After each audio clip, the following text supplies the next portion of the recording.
സമാനതകളില്ലാത്ത ദുരന്തമായിരുന്നു മുണ്ടക്കൈ ചൂരൽമല ദുരന്തം എന്ന് പറയുന്നത്. ഒരു രാത്രി ഇരുട്ടി വെളുത്തപ്പോഴേക്കും ഒരു പ്രദേശമാകെ അപ്രത്യക്ഷമാകുന്നു, ഇല്ലാതാകുന്നു. അവിടെ ജീവിച്ച മനുഷ്യർ, അവരുടെ ഓർമ്മകൾ പേരിടുന്ന മനുഷ്യർ, ഇവരൊക്കെ ഇല്ലാതായി പോയ ഒരു ദിവസം. ഇപ്പോഴും അതിനെ അതിജീവിച്ച മനുഷ്യർ എന്ന് പറയുന്നത് എന്നെ സംബന്ധിച്ചിടത്തോളം ജീവച്ചവങ്ങളായിട്ട് ജീവിക്കുന്ന മനുഷ്യരായിരിക്കും. കാരണം എല്ലാ തരത്തിലും പ്രതീക്ഷയറ്റ, എല്ലാം നഷ്ടപ്പെട്ട മനുഷ്യരാണ്. അങ്ങനെയുള്ള മനുഷ്യരെ അഡ്രസ് ചെയ്യുന്ന സമയത്ത്, അവരെ കുറിച്ച് സംസാരിക്കുന്ന സമയത്ത് നമ്മൾ പുലർത്തേണ്ടുന്ന ഒരു സൂക്ഷ്മതയുണ്ട്. അവരെ കുറിച്ച് സംസാരിക്കുമ്പോൾ നമ്മൾ പാലിക്കേണ്ടുന്ന ഒരു മിതത്വമുണ്ട്.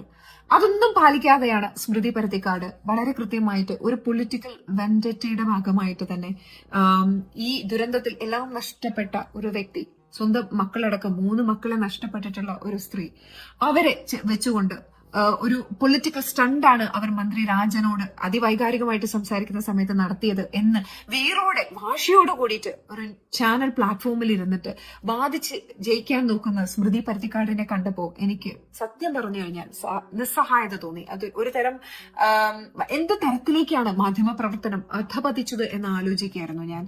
നിങ്ങളോട് അല്ലാത്ത പുച്ഛവും തോന്നി കേട്ടോ സത്യം പറഞ്ഞാലും. കാരണം എന്തെന്ന് വെച്ച് കഴിഞ്ഞാൽ, നിങ്ങൾ അവിടെ ഒരു പൊളിറ്റിക്കൽ അജണ്ടയാണ് സെറ്റ് ചെയ്യുന്നത്.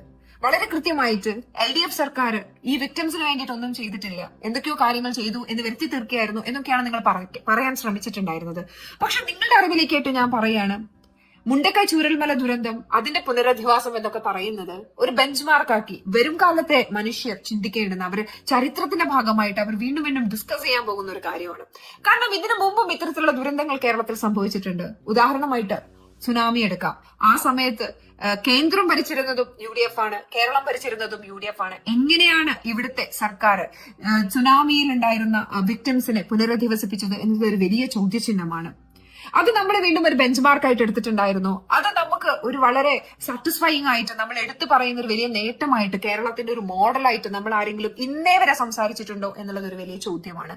അപ്പോഴാണ് മുണ്ടക്കൈ ചൂരൽമല ദുരന്തത്തിൽപ്പെട്ട മനുഷ്യരെ വളരെ കൃത്യമായിട്ട് തന്നെ അവരുടെ ഇന്റഗ്രിറ്റി കാത്തു സൂക്ഷിച്ചുകൊണ്ട് അവരെ കൃത്യമായിട്ട് പുനരധിവസിപ്പിക്കുന്നത് ഈ കഴിഞ്ഞ LDF സർക്കാരാണ് അത് ചെയ്തിട്ടുണ്ടായിരുന്നത്. അപ്പൊ അത്തരത്തിലുള്ള 2 സർക്കാരുകളെ നിങ്ങൾക്കൊന്ന് താരതമ്യം ചെയ്ത് സംസാരിക്കാമായിരുന്നു. അത്തരത്തിലുള്ള ഡിബേറ്റുകൾ, അത്തരത്തിലുള്ള പൊളിറ്റിക്കൽ ഡിബേറ്റുകൾ നിങ്ങൾ മുന്നോട്ടേക്ക് വെക്കുകയാണെന്നുണ്ടെങ്കിൽ നമുക്ക് കൃത്യമായിട്ട് ഒരുപാട് കാര്യങ്ങൾ, ജനങ്ങൾക്ക് ഒരുപാട് കാര്യങ്ങൾ അതിൽ നിന്ന് മനസ്സിലാകുമായിരുന്നു. പക്ഷെ അതിനപ്പുറത്തേക്ക് നിങ്ങൾ ഈ വ്യക്തിമായിട്ടുള്ള മുണ്ടക്കൈ ചുരൽമല ദുരന്തത്തെ ഏറ്റവും കൂടുതൽ ആഘാതം ഏൽപ്പിച്ചിട്ടുള്ള ഒരു വ്യക്തി ഒരു പൊളിറ്റിക്കൽ സ്റ്റണ്ട് മന്ത്രി രാജന്റെ ഒപ്പം ചേർന്ന് നടത്തി എന്ന് പറയുന്നു. അത് പ്ലേ ചെയ്തുകൊണ്ടും അത് പ്രചരിപ്പിച്ചുകൊണ്ടും അതിലും വലിയൊരു പൊളിറ്റിക്കൽ അജണ്ട സെറ്റ് ചെയ്യാൻ ശ്രമിക്കാന്നൊക്കെ നിങ്ങൾ ആരോപിക്കുക ചെയ്തിട്ടുണ്ടായിരുന്നത്. മന്ത്രി രാജനെയൊക്കെ നിങ്ങൾ ഈ രീതിയിൽ പറയുന്ന സമയത്ത് എനിക്ക് നിങ്ങളോട് വല്ലാത്ത എന്താ പറയാ ദേഷ്യം വരുന്നുണ്ട് കേട്ടോ സത്യം പറഞ്ഞാല്. കാരണം കഴിഞ്ഞ ഒരു മന്ത്രിസഭയിൽ എടുത്തു നോക്കി എന്റെ ഒരു പേഴ്സണൽ ഫേവറേറ്റ് ആണ് മന്ത്രി രാജൻ.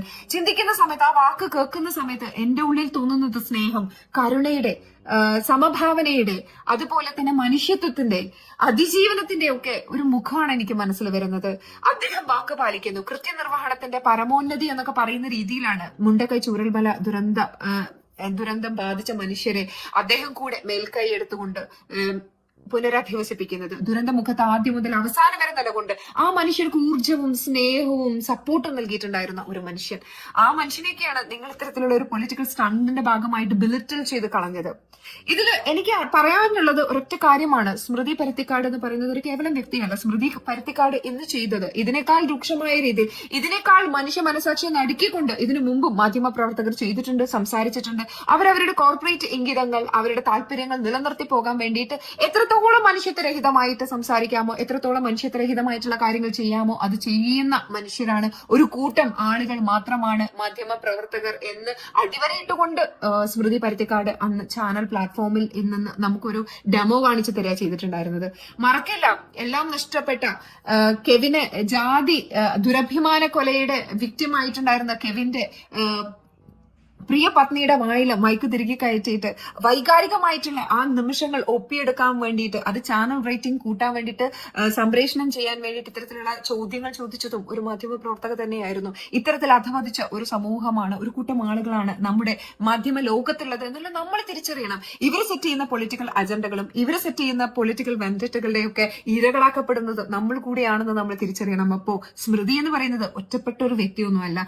സ്മൃതിയെ പോലെ തന്നെ, സ്മൃതിയേക്കാൾ വിമർശനം വിമർശനങ്ങൾക്ക് എന്താ പറയാ പാത്രമാകേണ്ടുന്ന ഒരുപാട് മനുഷ്യർ, അത്തരത്തിലുള്ള ആളുകൾ ഈ മാധ്യമ ലോകത്ത് നിലനിൽക്കുന്നുണ്ട്. ഇവര് നന്നാവാതെ, ഈ നെറികെട്ട മാധ്യമ പ്രവർത്തന ശൈലി മാറ്റാതെ നമുക്ക് എന്താ പറയാ വേറെ രക്ഷയുമില്ല. കാരണം സമൂഹത്തിന്റെ ഒരു സുസ്ഥിരതയ്ക്ക് വേണ്ടിയിട്ട്, ഈ സമൂഹത്തില് ഒരു മാനവികത നിലനിർത്താൻ വേണ്ടിയിട്ട് സാമൂഹ്യ ബോധമുള്ള ഓരോ മനുഷ്യരും ഇത്തരത്തിലുള്ള ആളുകളെ വിമർശിക്കേണ്ടത് അത്യാവശ്യം തന്നെയാണ്. ഇവരാരും വിമർശനത്തിന് അതീതമല്ല എന്നുള്ളത് ഞാൻ നിങ്ങളെ ഒരിക്കൽ കൂടെ ഓർമ്മിപ്പിക്കുകയാണ്. സ്മൃതി മാത്രമല്ല വിമർശിക്കപ്പെടേണ്ടത് എന്ന അടിവരയിട്ടിട്ട് ഇവിടെ പറയുകയാണ്. നന്ദി, നമസ്കാരം.